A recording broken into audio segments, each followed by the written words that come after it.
history, power, and a living symbol. Few buildings are as instantly recognizable as Buckingham Palace. Standing at the heart of London, it is far more than a royal residence. It is a symbol of tradition, continuity, and British identity. For millions of people around the world, Buckingham Palace represents the British monarchy itself.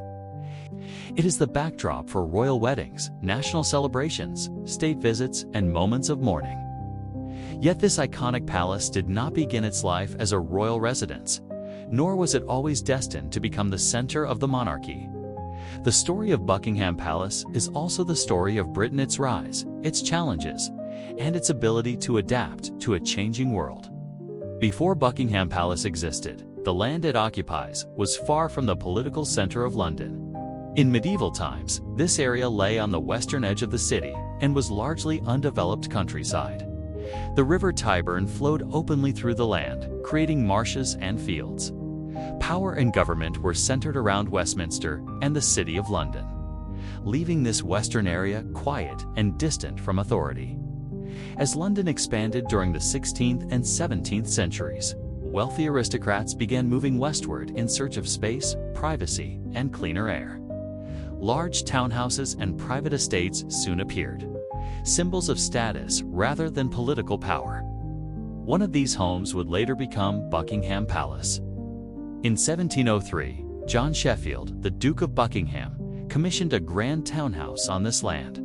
The building was elegant and symmetrical, designed for aristocratic comfort rather than royal ceremony. It became known as Buckingham House. At the time, it blended naturally with surrounding residences.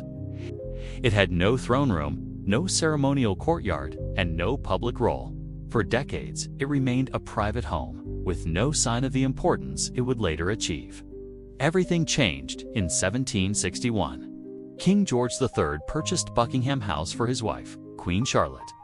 The decision was personal rather than political. The royal family wanted a private residence away from the formal atmosphere of St. James's Palace. The building was renamed the Queen's House. For the first time, members of the royal family lived within its walls.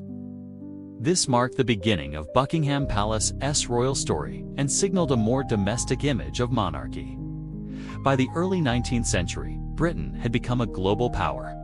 Its empire expanded across continents, and its influence reached far beyond Europe. Other European monarchies expressed authority through grand palaces, such as Versailles in France. Britain lacked a single royal residence that projected similar power and prestige.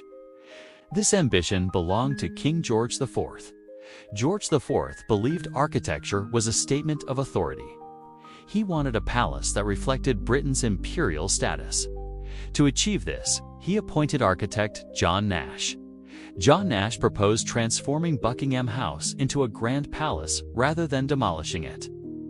New wings were added, courtyards were designed, and ceremonial spaces replaced private rooms. The transformation was dramatic, but it was also expensive. Costs rose rapidly, leading to public criticism and political controversy. Eventually, Nash was dismissed. However, the transformation could not be reversed. Buckingham House had become Buckingham Palace. In 1837, Queen Victoria ascended the throne at just 18 years old. She became the first monarch to officially reside at Buckingham Palace. Under her reign, the palace became the center of royal life. State banquets, diplomatic receptions, and royal ceremonies filled its halls. Life inside the palace was far from comfortable. Ventilation was poor, rooms were damp, and the building suffered from outdated systems. Despite these issues, Buckingham Palace became inseparable from the British monarchy. Buckingham Palace is one of the largest working palaces in the world, containing 775 rooms. These include 19 staterooms, 52 royal and guest bedrooms, 188 staff bedrooms, 92 offices, 78 bathrooms. The staterooms are the most famous. They are used for official events and display priceless works of art collected over centuries. The throne room symbolizes royal authority, while the ballroom hosts state banquets attended by world leaders. Behind the scenes, hundreds of staff members ensure the palace operates smoothly, much like a small city. ceremony plays a central role at Buckingham Palace. One of the most famous traditions is the changing of the guard, a ritual symbolizing discipline, loyalty, and continuity within the British Armed Forces. The palace balcony is another iconic feature. Royal weddings, jubilees, and national celebrations are marked by appearances of the royal family before large crowds. These traditions connect the monarchy directly with the public and reinforce the palace's symbolic importance. The 20th century brought unprecedented challenges. During World War I, royal luxury was reduced, and Buckingham Palace became a center of administration and morale. World War II brought even greater danger. London was heavily bombed during the Blitz, and Buckingham Palace was struck several times.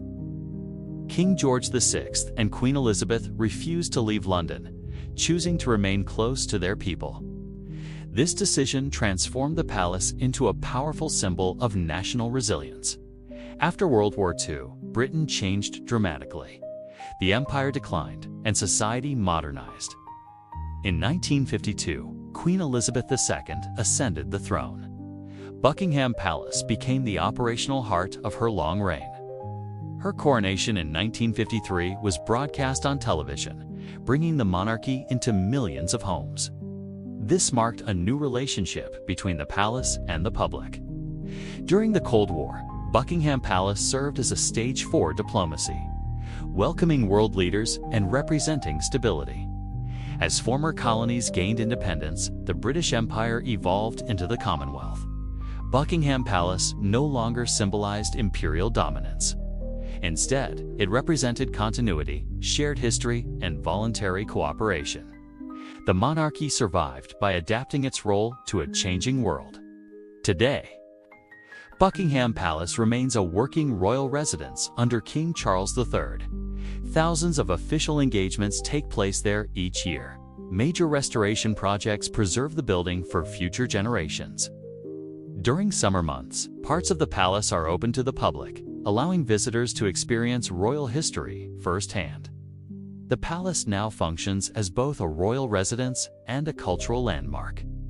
Buckingham Palace is not important simply because it is old. It is important because it has endured. From quiet countryside to private home, from royal residence to global symbol, the palace has evolved alongside Britain itself. Through war and peace, empire and change, ceremony and modernity, Buckingham Palace remains at the heart of the nation's story. Not frozen in time, but living within it.